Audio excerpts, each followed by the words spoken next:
obviously, because we have to do it. But like, let's say the second bassoon is coming in on a low D and they're going to have to hold it for 3 bars at triple piano. That person's going to be sweat. That's probably going to be the hardest thing you do in that whole piece. You know, be like. See, I still didn't. Like to not have that attack. Yeah. You know, I'd make her read that was special. Like, you know. Wow. You know, I'd be practicing it. Probably should have, so I could have demonstrated it better. Yeah. But I mean, those are things again, like, you know, Yeah. who would know that? You would think it's just. Yeah, but I wouldn't say that people shouldn't do it, you know, because it's a beautiful sound. You know, it's second bassoon is important. Where the second bassoon is holding down the whole wind section, so you might want to have a pedal low D on at the end of your orchestra piece or something in the winds. You Now, know? what's the highest note you can play? Ah, right. So the highest note is comfortably, I would say if you want somebody to just come in and play, it would be a high D, which is in the second to top line in the treble clef. So it's quite a big range. Oh, these are lame. Let's see.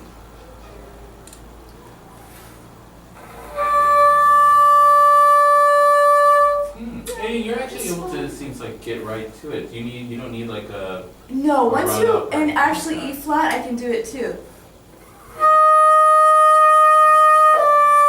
Now, the D, that's the highest thing, when you think of Rite a String, which was written for, you know, in the idea that Stravinsky wanted the bassoon to sound like they're choked trying to get to it. Right. At that time, the bassoons were hard, it was harder, but with the modern bassoon, it's not that hard. So. You know, if you play.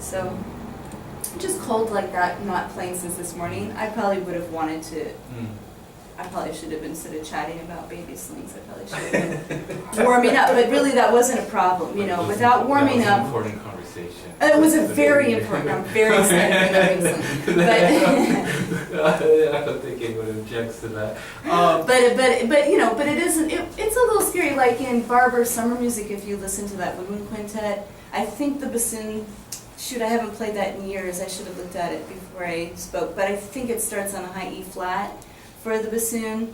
I should take a peek.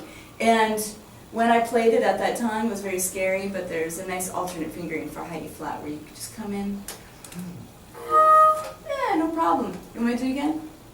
Fine. But not everybody knows that fingering, so if you were going to write for something with high E flat, that's almost, it's a little scary on the bassoon.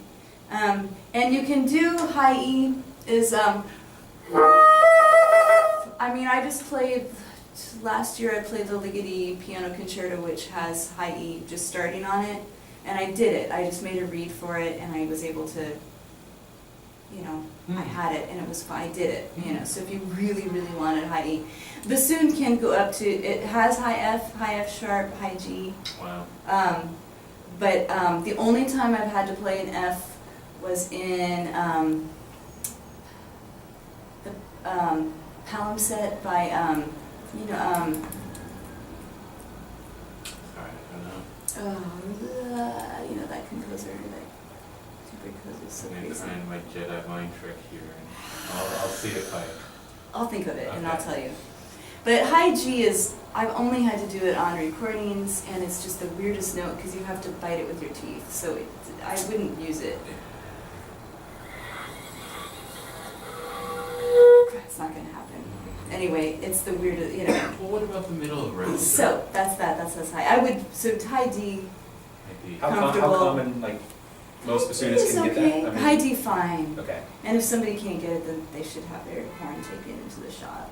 High E flat, a little bit harder. High E, no problem if you're slurring stepwise. And the same with the low notes?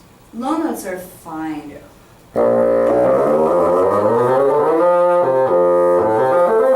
So the mid range, it's just easy. You know, it's easy.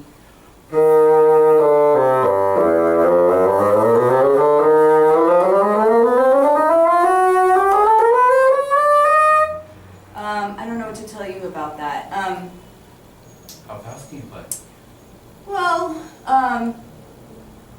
tonguing is a little harder it's harder to play fast tonguing, you know.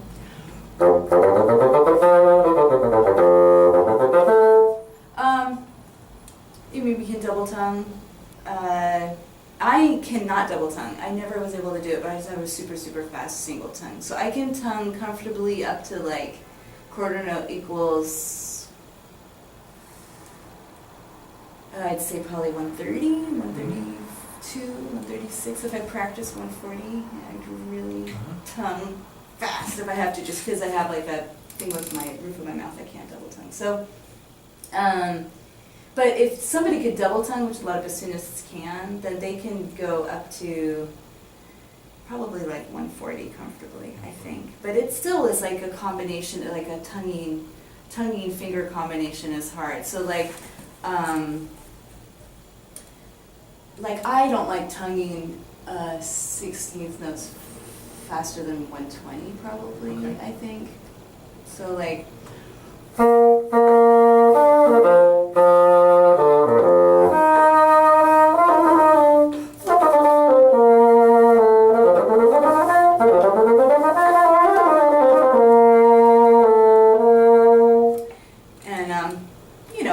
it's okay. And what about slurred? Slurred is no problem. I can do. In fact, I brought a piece Great. that I haven't looked at for a while, but it was just little things that I grabbed the other day that I thought, oh, maybe I'd like to hear this. That I think. Oh yeah, I'll tell you really, especially.